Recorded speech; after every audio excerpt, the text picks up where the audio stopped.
High everyone, आज म तपाईहरुलाई बीए थर्ड इयरको सोशियोलोजी 425 सोशल डाइभर्सिटी एन्ड इनइक्वालिटीको चाहिँ युनिट 4 को चाहिँ क्वेशन एन्सर बताउन गइरहेको छु।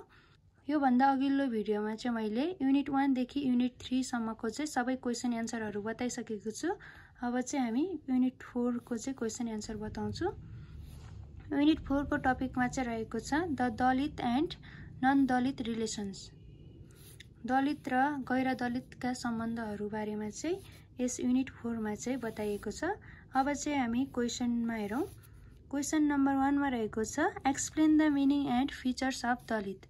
दलितको अर्थ र विशेषताहरु व्याख्या गर्नुहोस् भनेको छ। यहाँ तल चाहिँ उत्तर दिएको छ। अब म तपाईहरुलाई सुनाउँछु। नेपालको जातीय बनावटको एउटा ठूलो हिस्सा दलित समुदाय हो। करिब 3500 वर्ष अगाडिदेखिको हिन्दू वर्णाश्रम व्यवस्थाको जगमा टिकिरहेको जातपात र छुवाछुतको शिकार उत्पीडित दलित समुदाय यो वा त्यो नाममा अहिलेसम्म बनिरहनु परेको छ, जसले गर्दा विभेद, दमन, शोषण र अपमानपूर्ण जीवन व्यवस्थित गर्नु परिरहेको छ। बहुजाति र बहुभाषी रहेको नेपाली समाजमा दलित जाति पाखा पारिएका जाति मानिन्छन्।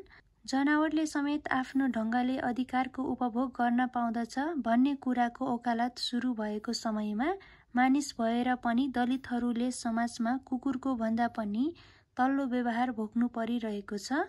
उस्तै प्रकृतिबाट जन्मने र मर्ने भए तापनि दलित भएर जन्मेकै आधारमा छुवाछुत र भेदभाव भोग्नु पर्ने स्थिति अद्यापि जुकातु छ। दलित जाति आफू मानव भएर स्वतन्त्रतापूर्वक जिउन पाएका छैनन्। मान्छेको कुनै पनि कुरालाई हेर्ने दृष्टिकोण एउटै हुँदैन। हेराइ र भोगाइ अनुसार समस्यालाई हेर्ने र त्यही अनुसार व्याख्या विश्लेषण गर्ने गर्दछन्।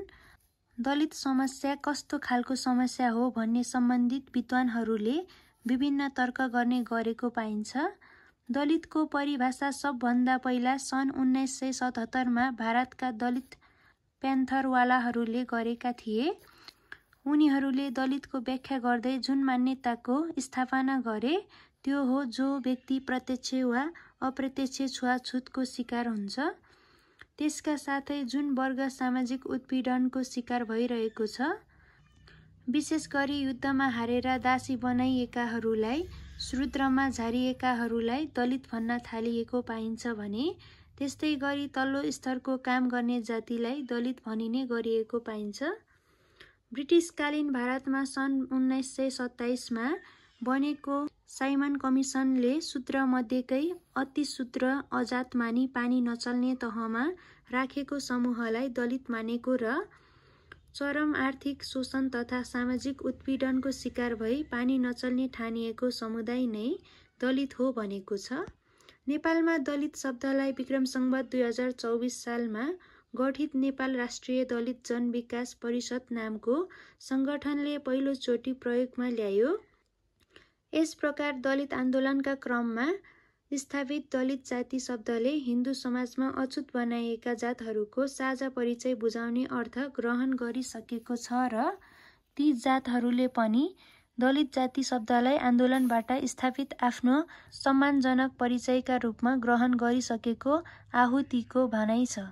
संयुक्त राष्ट्र संघको सबै किसिमको जातीय भेदभाव उन्मूलन गर्ने सम्बन्धी महासन्धि 1965 को धारा 1 ले हाम्रो सन्दर्भमा रहेको दलितको परिभाषालाई जातीय भेदभावका रूपमा परिभाषित गरेको छ।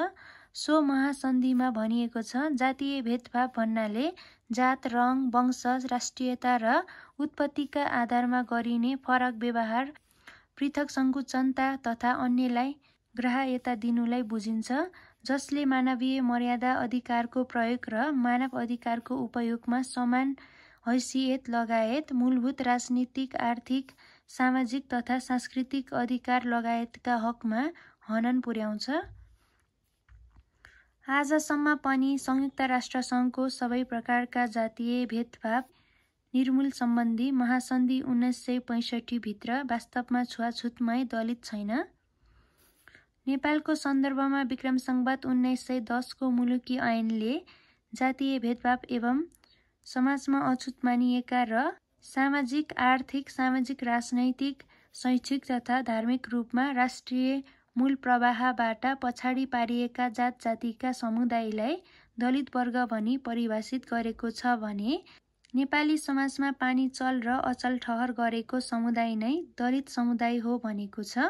विक्रम संवत 2020 सालको मुलुकी ऐन अदलको 10 क नम्बर लागू हुनुभन्दा अगाडिका राज्य समाज व्यवस्थाले जातपात र छुवाछुत प्रथा कायम गराई अद्यापि कायम रहेको पानी नचल्ने छोइछिटो हाल्नु पर्ने अछुत जातिका रूपमा चिनिने समुदायहरू नै दलित हुन्। सामाजिक व्यवहार समेतको आधारमा दलितका विशेषताहरूलाई यसरी समेट्न सकिन्छ।